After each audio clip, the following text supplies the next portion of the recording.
We're on air now then. I'm just going to wait till the YouTube thing kind of loads up. So if anybody's actually watching, they can hear this, and it's pretty silly.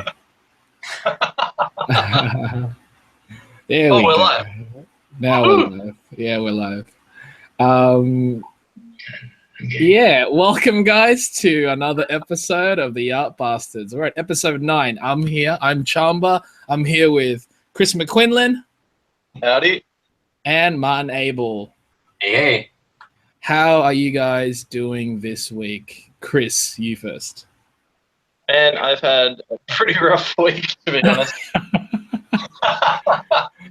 I lost my computer, and I've just today feel like I'm just on track, getting back into drawing. So it's been crazy, but it's good to being on track again. So I'm using an Inchwas for the first time in like 3 or 4 years.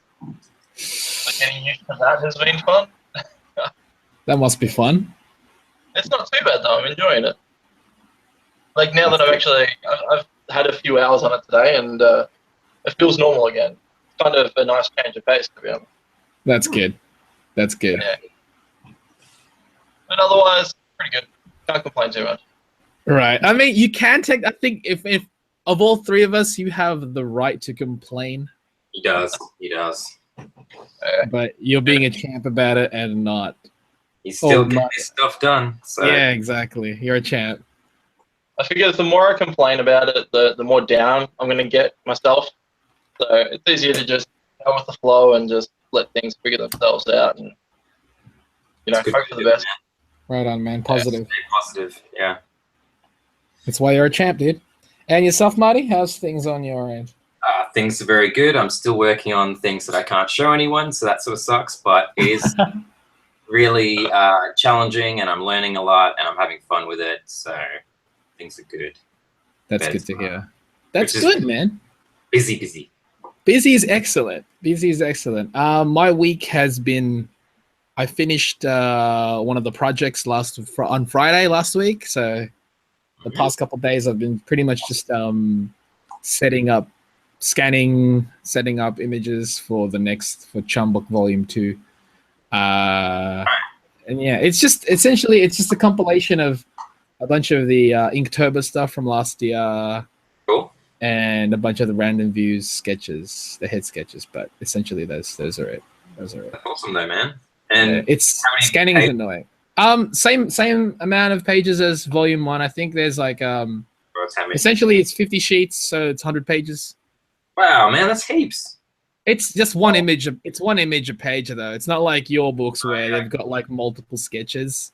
Yeah, I'm cheating by doing so. But I like it. It's the same format as the first book, so cool. It's gonna be matching, I suppose. And you're gonna have that for the show coming up? I'm gonna have it for Supernova, as always. I'm gonna try and actually get it done before I go for Dubai, so I can maybe bring a couple of copies there just to give to a couple of people that I appreciate the work and stuff. Do some trades maybe. But When do you go to Dubai? Sorry? When do you go to Dubai? I go early April.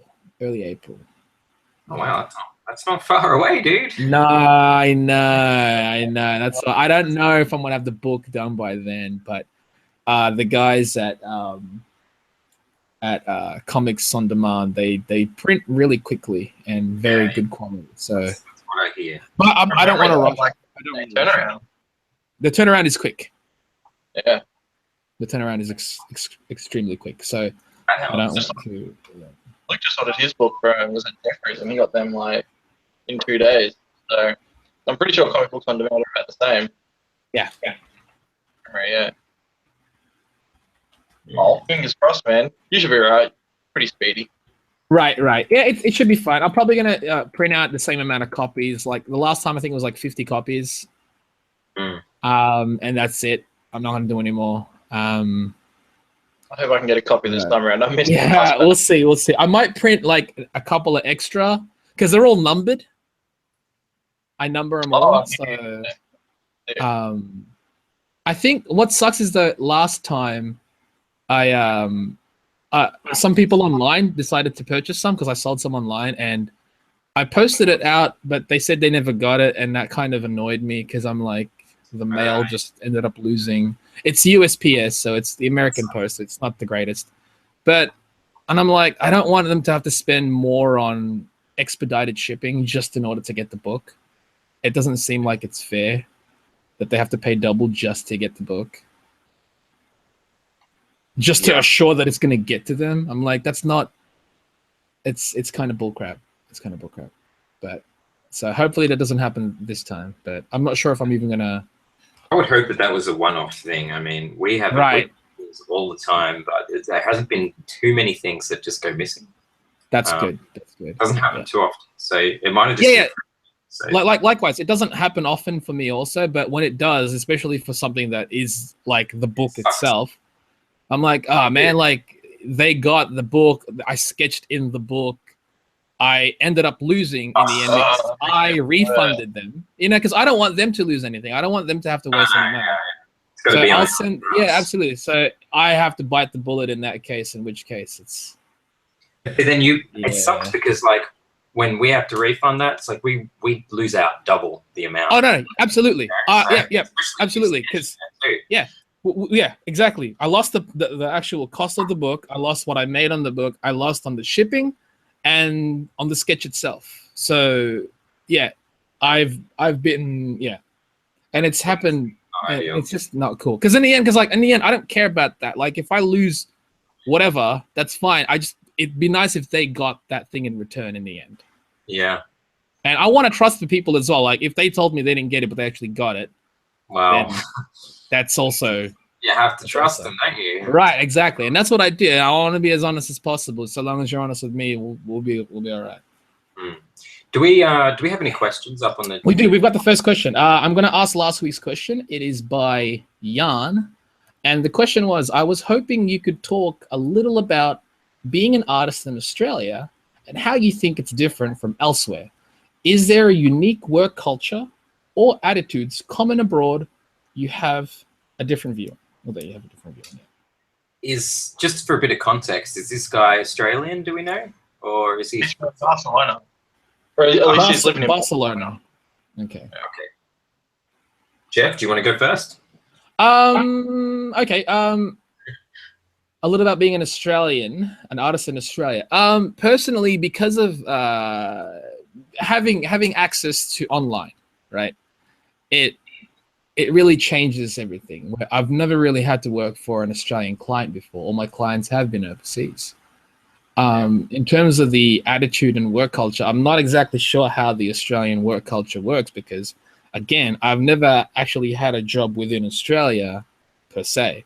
I've not worked at an office. I've not worked at a studio here. I've not worked for an agency or a company here. I've kind of just done everything freelance. So it's in the end, it's kind of my attitude that I have to bring towards the work itself. And so in answering this question, what's the attitude that I have in regards to being an artist here? It's pretty much just one that should be, I guess, pretty common, where it's like you get the work, try and get it done within on time to what they're liking. Isn't that it? Really? Yeah, I mean, that's pretty normal, I think, right? Right? Like, I don't know if there's anything different between being an American or an international artist and being one locally here, whether or not the attitude's different. Or the work culture. I don't like work culture. Does that mean like taking days off? Does that mean like is that like specific things? I wonder. Yeah, I think if you don't mind me butting in for a bit. No, absolutely. I'm done with it because that's all I really had input. Yeah, I agree. Like it's hard to. It's sort of a hard one to answer, but also an easy one to answer because like we work on the internet. Like it doesn't really make. I don't think it makes too much of a difference, except for the fact that I think if you're working in some countries where like the cost of living is cheaper. Right. Okay. There we go. You can charge a different amount. You know, your rates will be different. Lifestyles would be different because you're earning kind of way more than the average in that area. Or a bad thing, I don't really know. I'm not going to debate that, but yeah, that's one difference. Okay. I think the other difference is like in terms of being able to get to maybe conventions or see potential clients in person. Well, like American clients, I would assume. It's obviously going to be harder when you're living in Australia or elsewhere. FaceTime has definitely assisted in that, though. Yeah, but see, that's coming back to the internet. Like, I mean, we can still have that face-to-face communication, so that's not quite a problem. But in terms of like comic books, how like the old thing where you're taking your samples and you're pitching your samples, we can't really do that here. No, not really. No. You have to. But I've never really done that anyway, so I don't know. You just speak from hearsay, essentially. Yeah. I will say, like, I'm still only dabbling in illustration as far as my experience is concerned. But as far as like you said, like we're on the internet and pretty much worldwide. So I have worked for clients sort of some odd places. But one of my main targets is Illustrators Australia, where I have an online folio, and it's almost like an agency without being an agency. So they give you. They supply a really reputable site where people can go to hire illustrators. So because of that, I would say 80% of my client work is Australian, because like the way that website's targeted, like if you're in Australia, you're searching for an illustrator, it's one of the first websites that's going to pop up based on geotagging and whatnot. I'm sure, like, if I had marketed myself for an agency that was based in the States, things would probably be different again. Yeah, that's true. Question regarding the illustration. You said you're part of this, I guess, this online agency type thing. Do you feel that by being on that, you have an advantage of getting the local work? Have you actually gained a lot of work from that, from being on that? I haven't gained a lot of work. I probably put it down to mostly my folio, because I've always researched what other people are doing on there, and like you've got folks like James Hart and Doug Holgate on there who have quite a hefty back catalogue of work, whereas me, I'm still, they stand out a lot higher than I will. So once I can build that up, but it's definitely led to some really interesting client work that. Bigger than probably what I could have targeted myself. Like I've done work for insurance companies and like businesses who I can't even think of the name of it. I had to do like these slideshow cards for a company for like product training. Yeah. So, like that I never would have done otherwise. Sure. But yeah, I have noticed that, just sort of on the topic, definitely targeted to a more Australian audience. I was going to say, like, Marty, like, you have an agency you work for. Does that make much of a difference to you? Do you know? Like, do you even know where your clients are based? Do I even know? Yes. Mostly it's Australian stuff. But there is some odd occasions where it is international. Like I did a pin-up calendar for Players Tobacco, and they're Canadian, I think. Nice. Oh, okay. I think it's a Canadian brand, yeah. But the client was actually German. They were Skype conferences, and I'm talking to this German guy with like this really kind of like broken English, and it was just hilarious. About tobacco. Yeah. It was one of those jobs where the agency's like, we don't know if you're going to like this one, like where your political stance is about, like I guess some people just wouldn't want to work for tobacco companies because, let's face it, they're pretty much evil, right? But, what's not evil anymore? Yeah, but I was a smoker at the time, so I thought. You were like, can I get like samples? No, not really. Just give me the work. I need the money. Right, that's way better than samples. Yeah. Give me some figures. I'll do it. Just give him some stickies, you'll do it. Yeah. But yeah, most of it's Australian stuff though. Okay. Yeah, because I've never really had I've never had Australian clients before. It doesn't really make much of a difference. I mean, the work is work. I think all right. Working for international clients, one of the primary differences would be time differences. Yeah, if I you're was just working thinking against that one, time, that's really it. Yeah. But me and Jeff, we talk about this sometimes where it's like, it's awesome because you kind of get an extra day when you work. We did because we were ahead of time. We were ahead of their time. Yeah. It's like the deadline's on the 15th, but, you know, we handed in on the 16th. Mm-hmm. Doesn't mean we're going to slack off, you know, because our attitudes toward work is get the work done.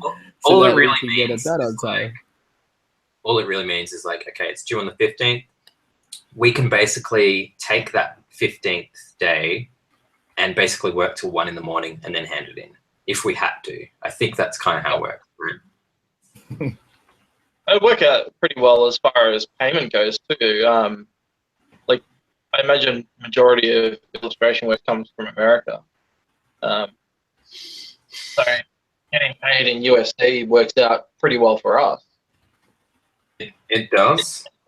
It does, but we're still taxed. So, I mean, all the taxes kind of add up still. And it depends what you can charge in the first place too. Exactly. It kind of makes a difference. Like, say, like you're at a convention here, for example, and you want to charge $100 for a commission, which would work out to be, let's say, $130 US. Like, you wouldn't go ahead and charge 130 US while you were there, would you? No, sorry, it would work out. If $100 US would work out 130 Australian, but you wouldn't charge 130 Australian for a same commission based on the way people pay the price. No, you'd probably just keep it to a flat $100 figure, I think. But yeah, that's a personal decision. Like, it's a personal decision because sometimes like it depends on where you're going. You have to like either you want to find the perfect conversion for it, or it's almost like you just keep that at the sum. So essentially, people say in Australia would be getting a piece of the same style in a sense for cheaper because they're getting it in Australia. How did it work for you in Dubai, Jeff? Like when you were there last year? We just converted. You just converted? I think essentially, well, I don't work it out, my mates do, but essentially I think we just convert it.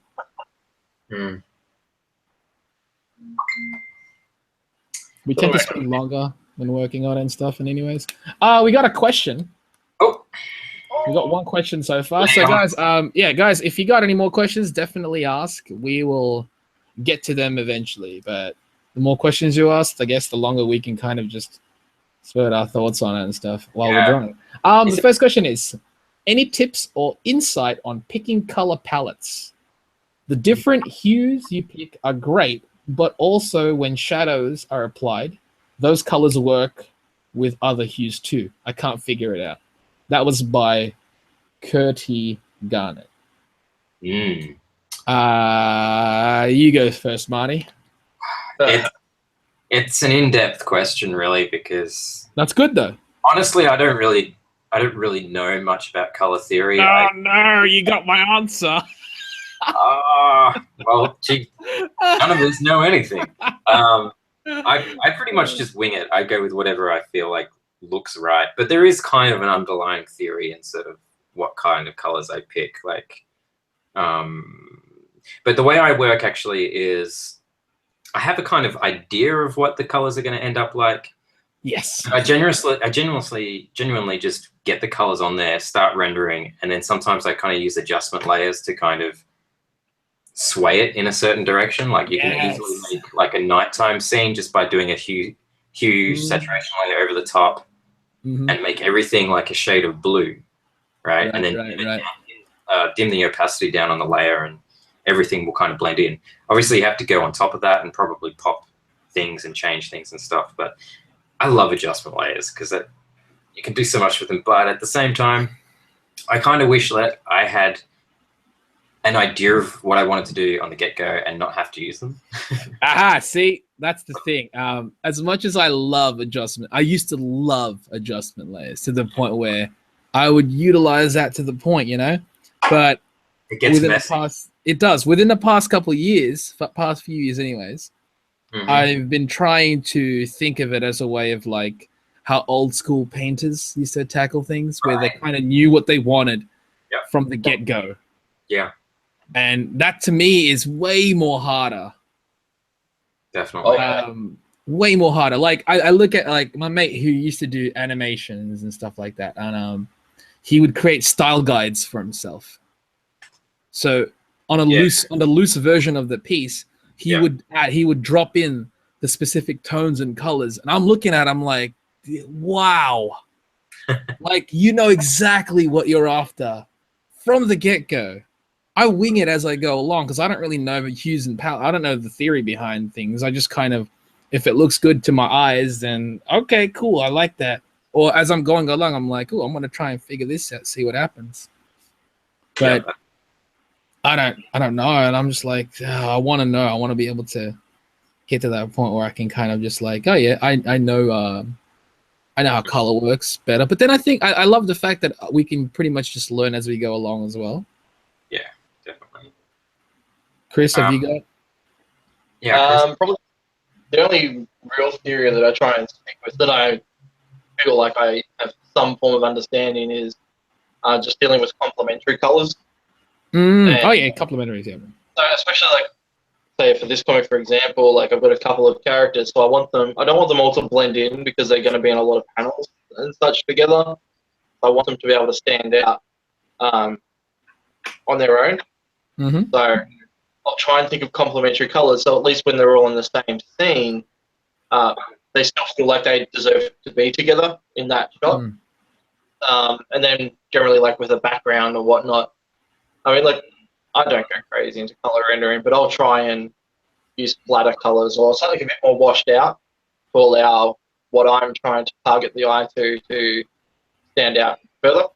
Mm-hmm. So rather than them having to actually try and figure out what they're meant to be looking at, I'm trying to use the vibrancy to draw the eye. All right. Related to color, question for you guys. Do you in your artwork in general, and whether it's storytelling or just basic illustrations, do you want the colors to feel more realistic in a sense, or more theatrical, where the colors kind of reveal the tone of the piece? I would say personally, what do you lean more towards? I lean more towards mood and atmosphere. I don't really care if it's like super realistic rendering. I don't mean like rendering, like it's like color choices, like using palettes and tones. Do you want the palettes and tones to represent something that's more realistic within the world that you're setting up, or something obviously that you're saying where it's more representational of the tone and the feeling? I would say both is important, but I think honestly, I think like the way the art makes you feel is probably more important. So like atmosphere and sort of just the general mood. I think that right. I feel like for me more so I try and go for colors that are a bit more over the top and punchy. Yeah. Because for me what I'm doing is pretty nonsensical anyway. Right. Yeah. Okay. Okay. What about you? It depends. I think it really depends on what I want the image to convey. Because like sometimes you want to capture something that feels more realistic in a sense, like realistic for the image and the world that you're setting up. But there are other occasions where you want to push the feeling in the envelope in a sense. So like if there's a feeling of dread, you want to include something that's more red, something that's darker, something, or happy. It would be more like lighter tones, almost pastel. So there's theory behind colors that you know. You just probably don't realize that you know them, but you know them. I suppose, in a sense, because like in terms of these theories, like even in just illustration in general, I don't know the specific terms and names and all this stuff. I just kind of know what I like to draw, and if it makes sense in my head, then okay, I'm okay with this. But like, and then someone goes, "Oh, that's this and that." I'm like, "Okay, if you say so, man. All right."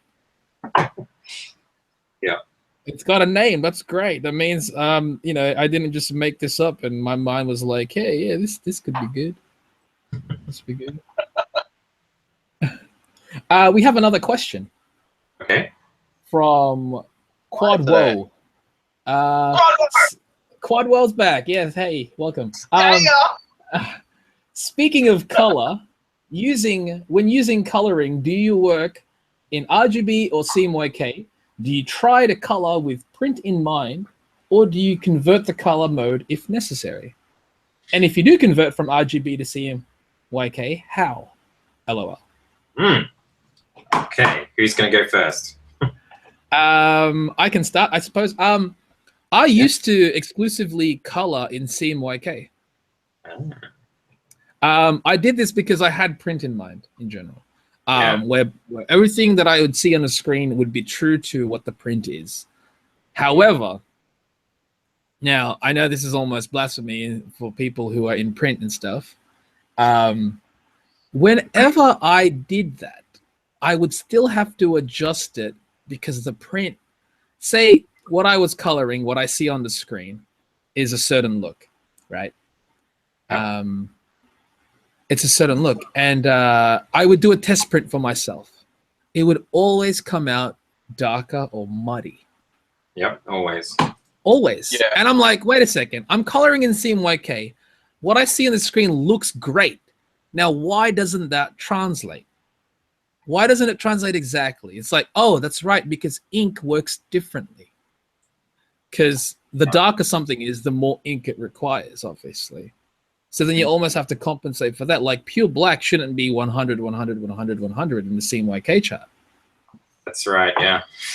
And then you have to consider all these things. That's why I'm like, screw this. Screw this. So I started coloring in RGB, right? I know that's like, oh, it's never going to come out the same. Well, you know what? Call it stupid, call it blasphemy, but every time I've printed something from an RGB file, it's closer to what I'm working on. Wow, yeah. Same thing. That's why I'm like, what is this? Like, this pisses me off. That's fair. For the job that I'm working on at the moment, they have requested, like, it's usually requested, oh, we want it in RGB. Right, absolutely. CMYK, sorry. We want it in CMYK. May as well just work in CMYK, because when you do change something from RGB to CMYK, it changes. Like your vibrancy of your colors are just going to go. And absolutely. That's why whenever I used to work in CMYK, I understood how the vibrancy works, because on a screen it's a light, whereas on paper the whiteness is the paper. That's it. So in the end, I don't care. I'm not as anal as I once was, as in terms of the color choices in CMYK and RGB. If I need to adjust, then I'll adjust it later. Because at least in the end, with the end result, I have to be satisfied with what I'm seeing in the end. Well, that's true. Because it's never going to be what I'm seeing on the screen. It never has been. So if I can get it close to at least what I was working on, or what I saw before I was working on it, then I'm okay with that. The main problem I've had with this sort of issue is when I worked on Nightmares and Visions, there was a couple of pinups in there that had some really, really bright colors. One of the first drawings is of my Pandora sort of character, and she's got all this blue glowing smoke around her. And, yep. I'm pretty sure I probably painted it in RGB. And when it was printed, it came out like absolute poop. Absolute poop. The printers can't handle the blue. It's really blue that I found printers can't handle. So. Okay. Yeah, I had to definitely like convert that to CMYK, but it was only for a few where the colors are like super saturated and things like that. It was weird. To me, I actually don't mind having to convert it after the fact, because that's still added like post-production tweaking for me. Yeah. So it gives you a chance to look at it again. Absolutely. Yeah. Chris, any thoughts on this? Man, no, not at all. Yeah, I've always just worked in RGB. I think there's been a couple of times where someone's requested CMYK, but I'll primarily just work in RGB and then convert it at the end. Have you had any issues after conversion? No, or at least from my end, like when I see it, I don't really see a huge issue. Like I see that slight shift in color, but I've never seen in production-wise it make a difference. And no one's ever sort of mentioned it. So right. Yeah, I think I've always just been used to it. Like it just seems to be a standard setting, and I'll just work with that. I'm like, yeah, that's cool. Okay. Yeah. Well, I mean, like in the end, so long as it's not an issue, then I don't know why it's a problem. Like I've printed a few color comics, like for myself, and they've all been done in RGB. And when the colors come out, like they generally come out quite nice. So I think it honestly depends on your printer. It depends on the printer as well, man. Okay. It depends on the person that's printing it, because a good printer knows what they're doing with files.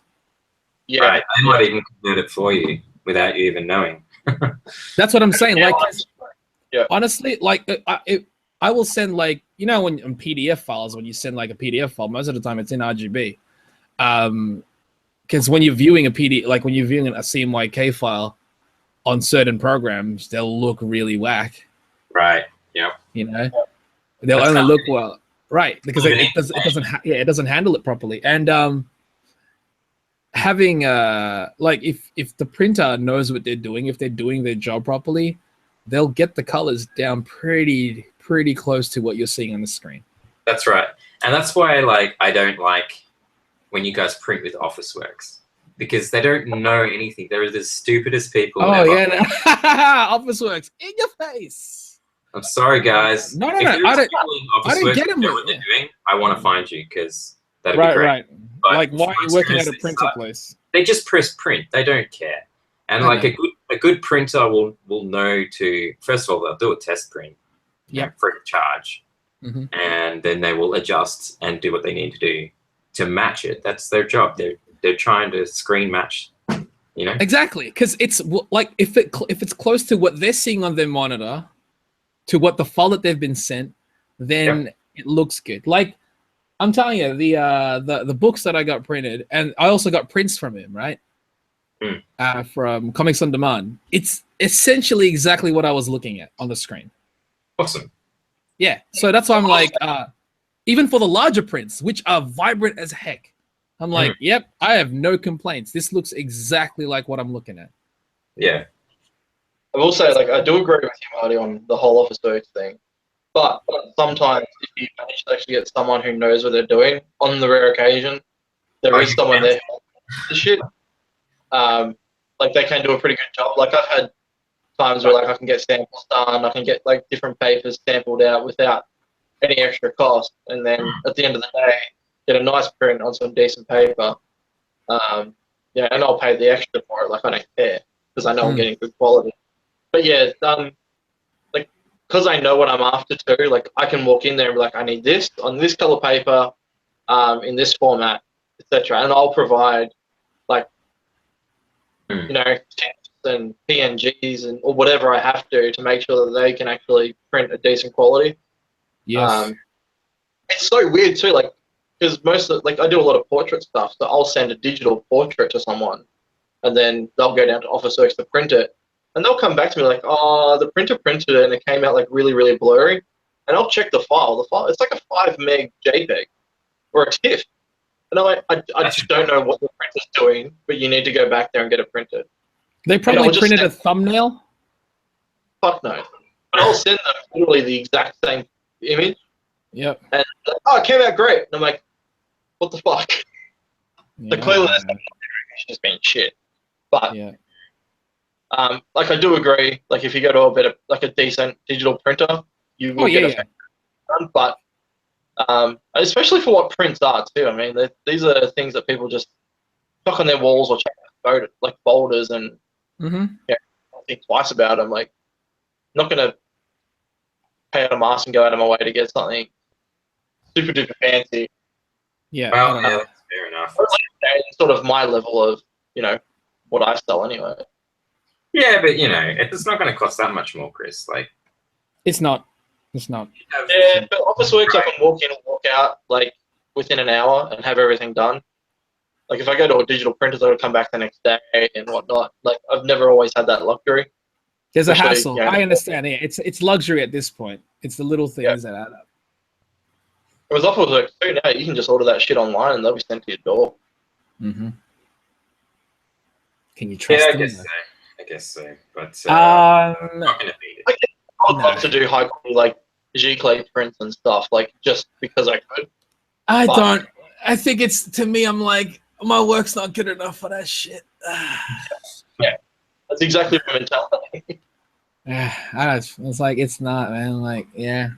You guys gotta have more faith in yourselves. I'd rather have a canvas print. Yeah, well, let's do it then. Because it looks cool on canvas, but I'm like, I don't have anything right now that I would want on a canvas that I think deserves a canvas print. Yeah. We got a follow-up question. Okay. Also from Quadwo. Follow-up, is there any differential for printing for shirts and printing for paper?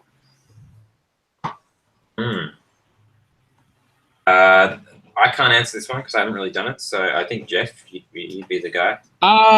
Again, it depends on the printers. It depends where you get it done, and who does it. Yeah, like who does it. And in terms of the image, I don't think it matters. Because I've got my stuff printed from various avenues, from Redbubble, from Print All Over Me, from Threadless. Yeah. It depends on who's doing the job. Sometimes the prints are crap. Sometimes they're actually really excellent. Like when I first got the first batch of when Redbubble just started, those shirts weren't very great because, you know, they were just starting. So, you know, you can't expect the greatest from them. Now, though, the recent ones that I got, love it. Much better, huh?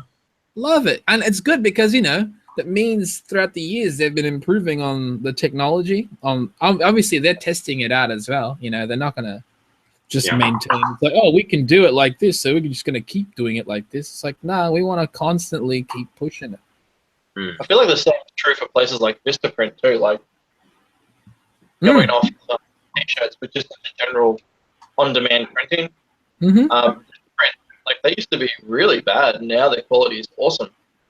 Because you know, also, and also the reason why they're better is because they have competition in the market.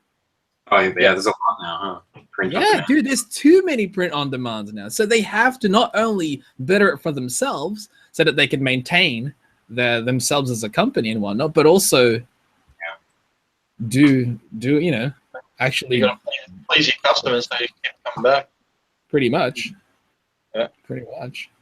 But I don't, in terms of the image processing, I don't really find the difference. Like, just a high quality file at the end of the day. If you want to get something printed out, make sure it's minimum 300 DPI. Minimum. Yeah. Higher the better. The bigger the file, the better. That is the rule. Yeah, I don't think, again, like going back to the RGB CMYK, I don't think I've ever really bothered converting anything when I do it for like Redbubble. Nope, I don't either. I don't bother. It always comes out different because like it's all with Redbubble now. I just put as large an image as I can, and it always works out for the better. Yeah. If you work on like 600 dpi or something, perfect. I work 400 on general. Oh, okay. Because it's a little larger than 3, but it's not too large. Sometimes I've worked with 600. That's a bit much. Yeah, I work with 600 on some as well, but not all the time. It's too large. Yeah, I agree. The larger it is, the more chance you get. Normally, doesn't he? Oh yeah. What's up? Sorry, Chris. Normally, doesn't he? Yeah. He makes massive sizes. Just like his file sizes are like gig. Yeah. But his processor is ridiculous though. Yeah. So, you know, he can afford to do that. So, all right, we got some more questions. Wicked. This one is by Curdy Garnett. The question is, how many hours per day do you spend drawing? And do you find that taking breaks helps with coming up with new ideas? Depends what you mean by breaks. How long are you having your break for? Well, first answer how many hours per day do you spend? That's too hard. No, you specific. On average, just think about it. On average, how long do you spend drawing a day?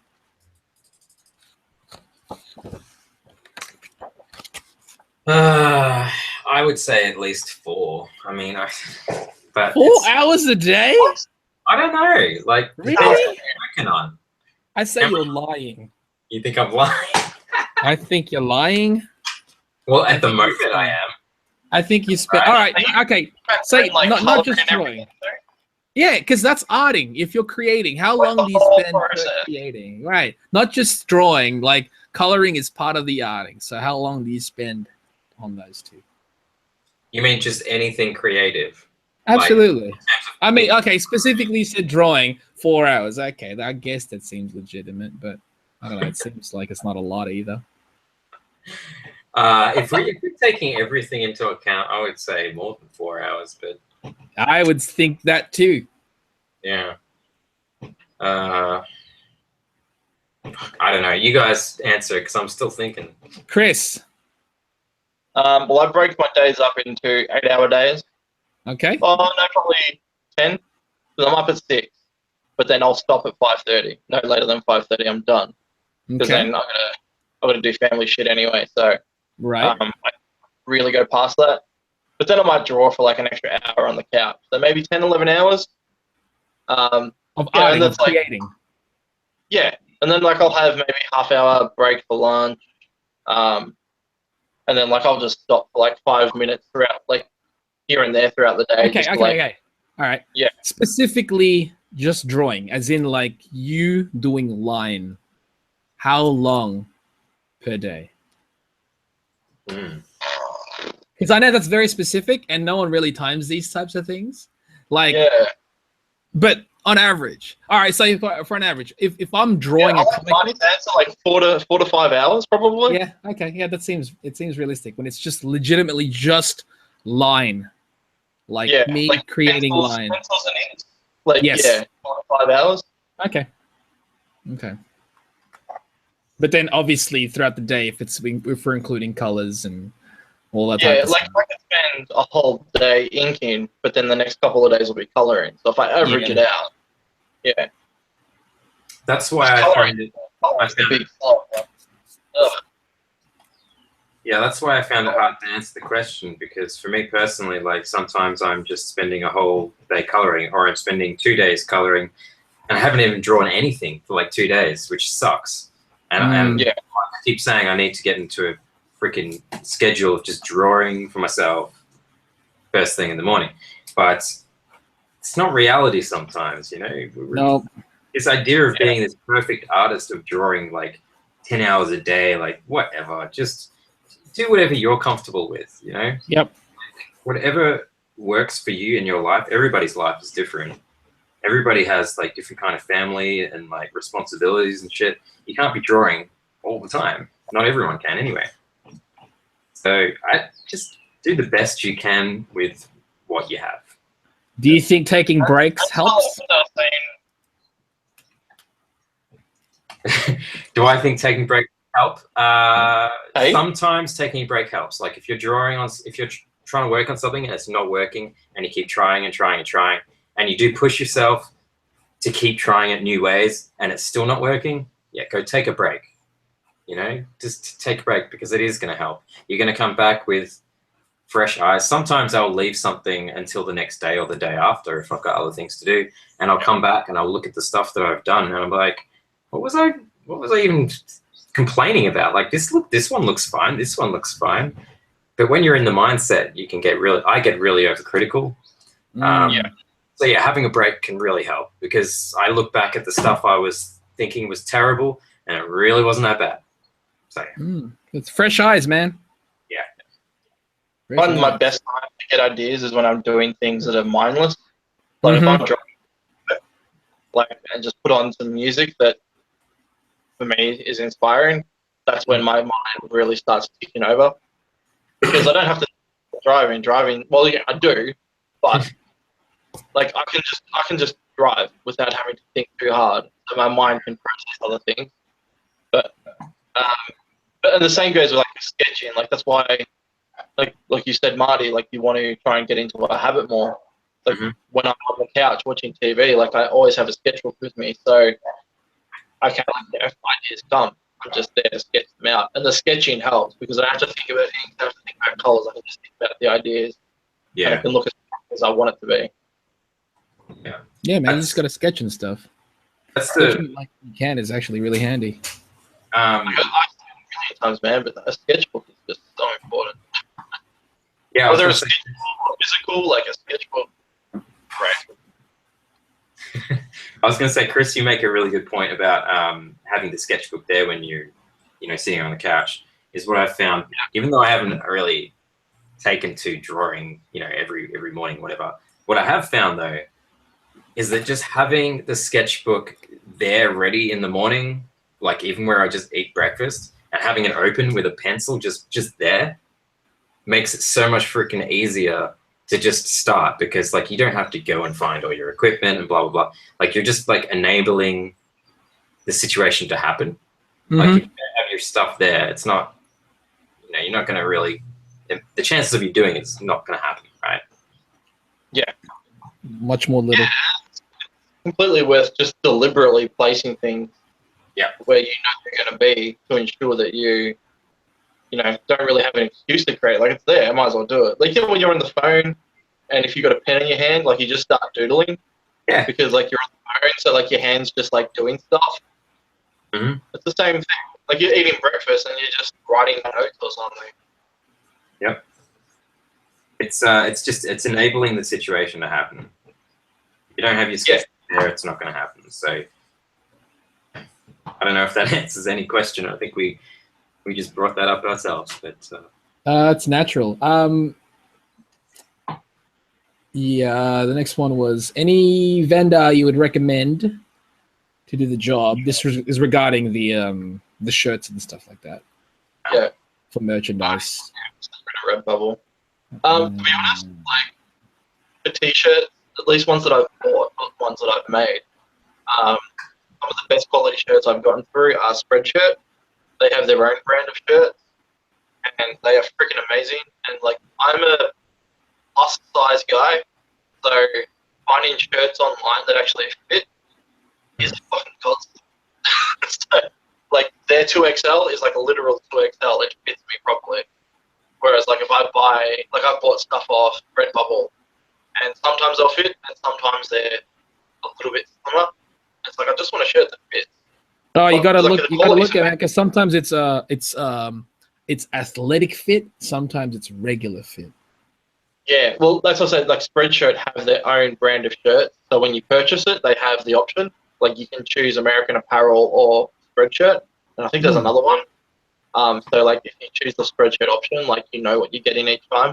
And I've bought from there on multiple occasions, and it's always the same quality. So okay. Yeah. That's my 2 cents, because I just like them. I like that quality. So if I do design shirts myself in the future, I'll probably go with them. Chris is not being sponsored by them, so don't worry. It's not a plug for them. He is actually just speaking from personal experience. Yeah, I've got a Spreadshirt shirt on my back. There we go. So there we go. Spreadshirt. I like Redbubble's current one. Their graphic tees are actually really comfortable. They are a size. They're the athletic, slightly slim cut. So you just order a size up, and it's actually great. Sure. And also, I'm wearing right now a print all over me. Oh. So that one is actually comfortable too. Although their sizing and shirt quality has differed with some orders. Sometimes the fabric is a lot more softer. Sometimes it's a little more it feels more rigid almost, if that makes sense. It's not as... I got one from was it Teespring?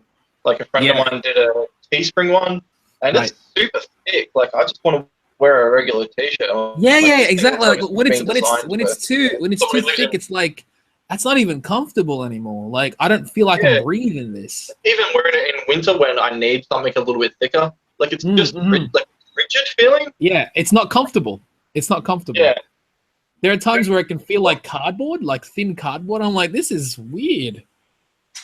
Yeah, that's what happened. Like with Redbubble, like the last batch of Redbubble shirts I got was American Apparel, and then they'd obviously run out of my size, so they went to like their go-to when they run out. It's not good. Their go-to is not good, is it? It's just super thin and stretchy. Yeah. And I was like, this is horrible. So I actually haven't bought anything since.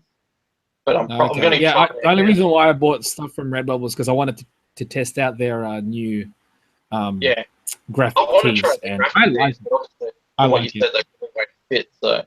Yeah, you'd have to buy.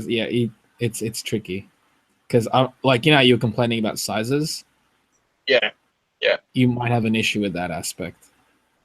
Yeah, that's fair enough. I'm used to it now anyway. Yeah. Well, again, like you wear an overshirt anyway, so it shouldn't be too bad. You can stretch it out. It stretches out quite a bit. Yeah. But that's all the questions we've got. I haven't tried the Vistaprint shirts yet. Very interesting. Adding on to like actual.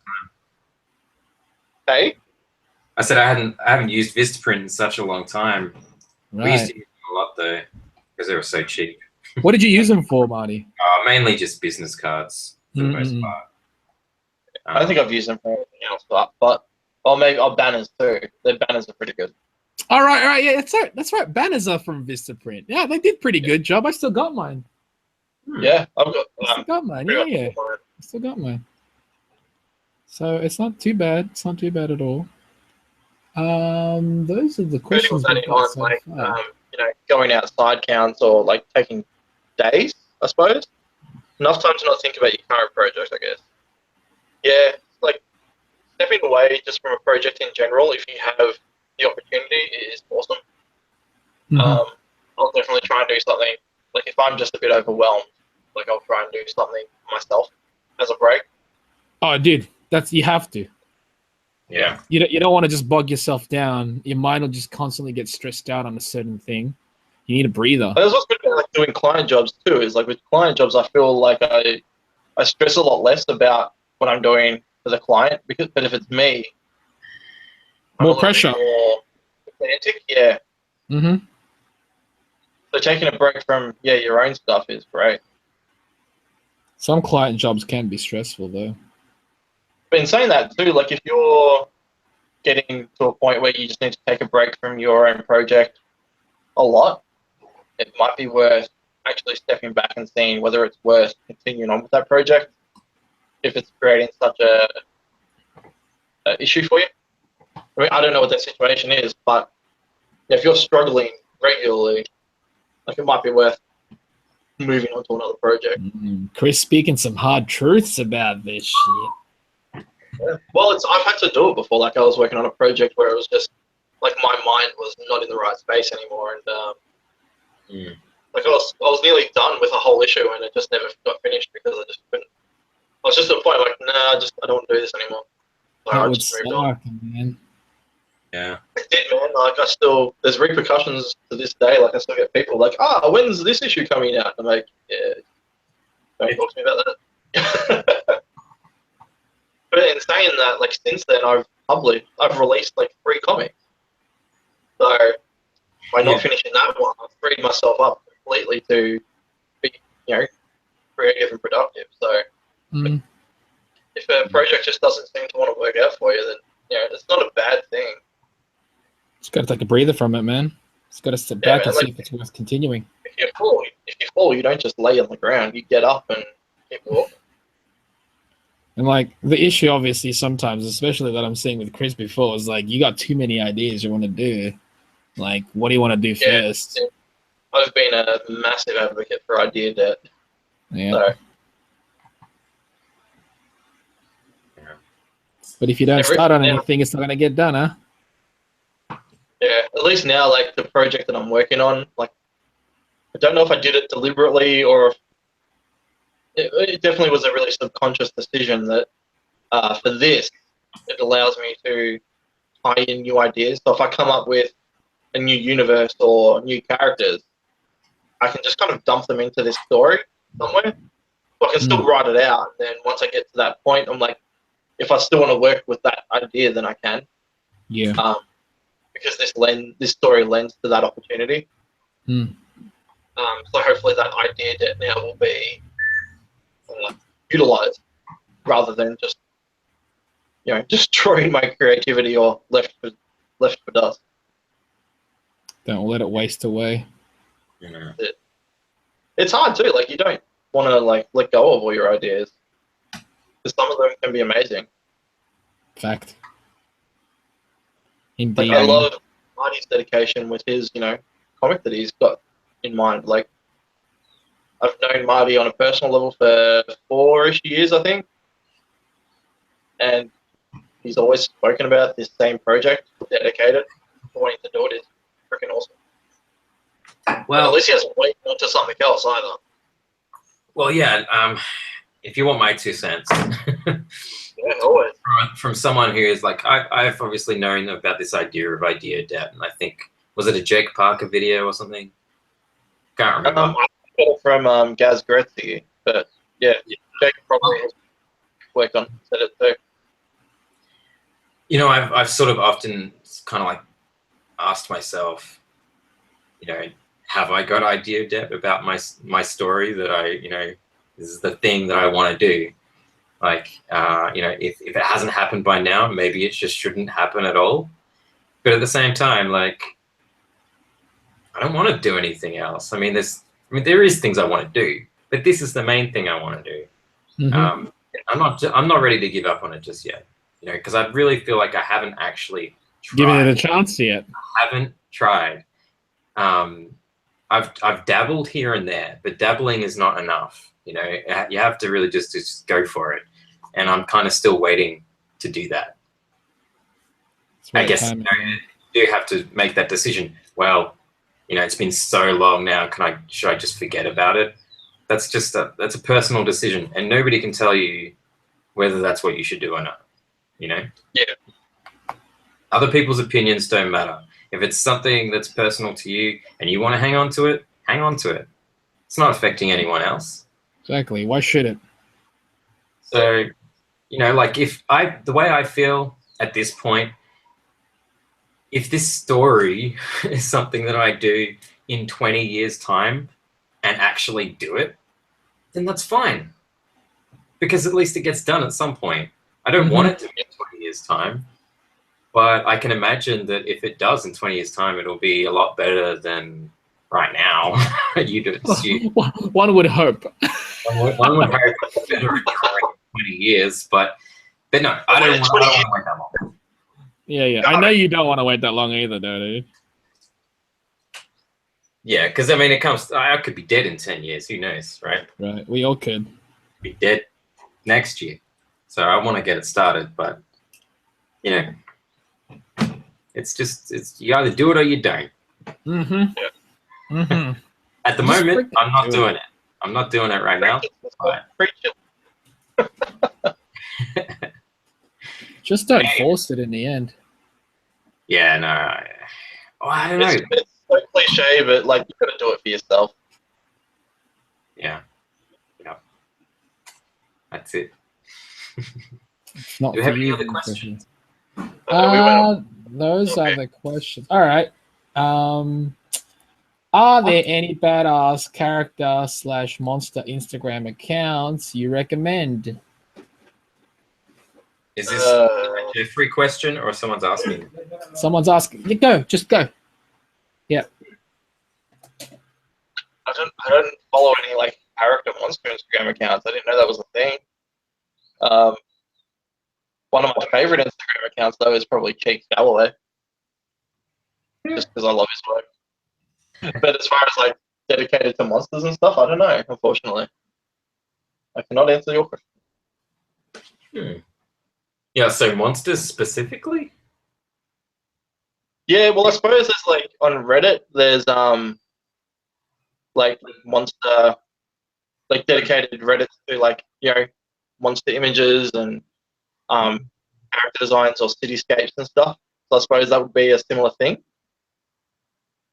Yeah, I guess so.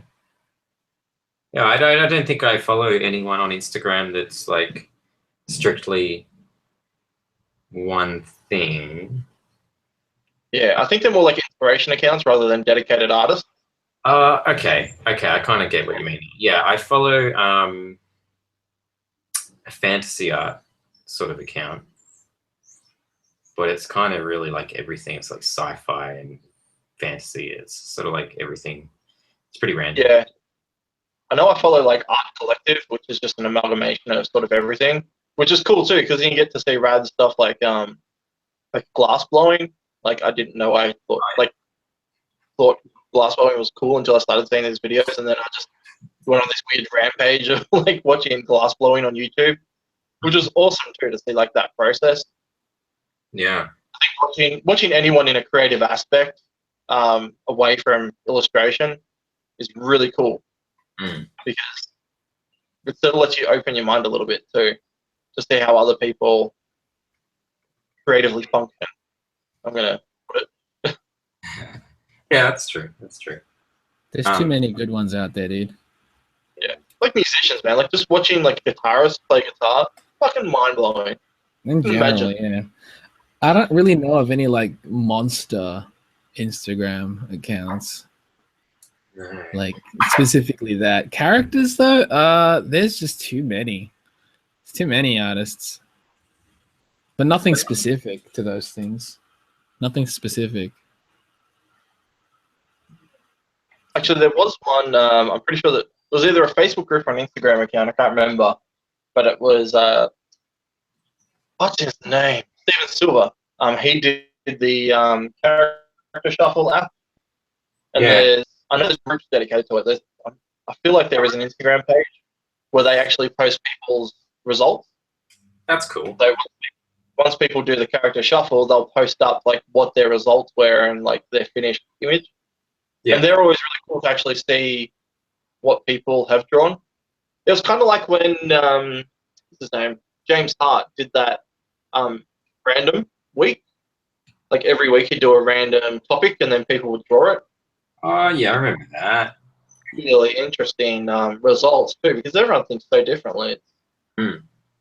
One person, like 10 people, the same subject, everyone's going to perceive it differently. Yeah. And it's awesome to see that. I'm pretty sure that group still exists too, so if you can find it. I think it was called like Random Dayness. Was that what it was called? Wasn't it Random Monday? Maybe? I thought it was a Monday thing. Well, just annoy James Hart on Facebook and ask him. He'll know. Yeah. I miss that guy. He was great. I know. Yeah, we don't see him at all now. He's super busy, which is great. You know, busy is where you want to be. So yeah, I'm glad he didn't just jump ship and move to another island. Who would do that? I don't know. Chris would do that. Yeah, totally would. You would if you could. Man, if I could move to New Zealand, that'd be awesome. You would, wouldn't you? Oh, man. You would. New Zealand or Tassie. Or Canada. Although I've never been to Canada. I'd go. Canada's dope. That's right, you used to live there, didn't you? Yeah. I like Canada a lot. All right, we got one last question before we wrap this episode up. All right. How long have you done? Okay, this person asks, this person is Afromationart. Okay. Good evening. I wanted to know, are there any markers other than Copic that achieve the same quality of performance in terms of richness in color due to the Copic's being high price? Okay. I guess this is me. Well, all of us can answer this, definitely. We got Chris. We all can answer. We're all going to say the same thing, pretty much. Mepsi is what I've been using for the last couple of years. Okay. You think they're of equal quality for you?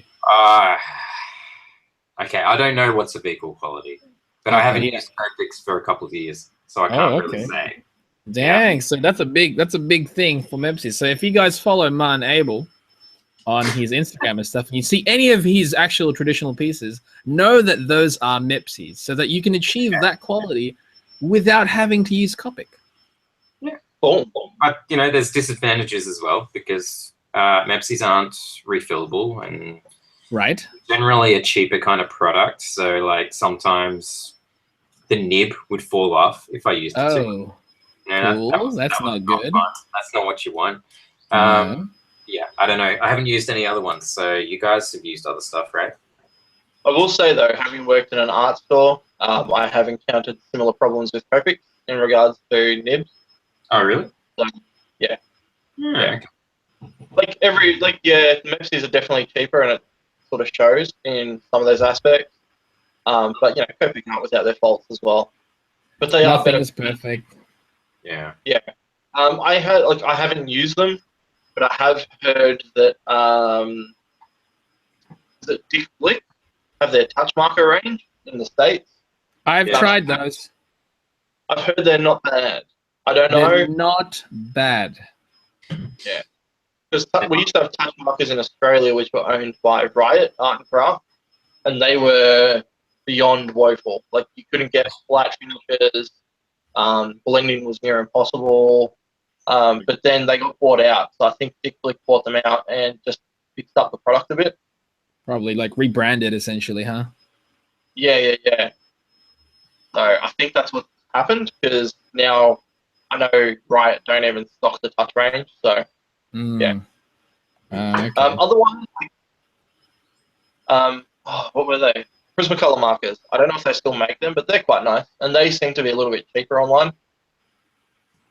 Yeah. But I have used the Winsor & Newton have Pro marker, and they're quite nice too. But they're about the same price range as Copic anyway. So. Right, so it's almost like you're not even saving anything. It's getting a different brand of something else. Slightly different color range. Yeah. Like, if you're going to go with Copic, like if you decide you want to stick with them, and you just want to save a bit of cash, just go buy the Chows. Like, they're exactly the same product, just in a they're cheaper. Which one? The Copic Chow. They're pretty much the Chows, yeah. Mm-hmm. Yeah, except they're in a round tube rather than the oval tube. Yep. They can also be refillable. People don't realize that. Yeah, completely.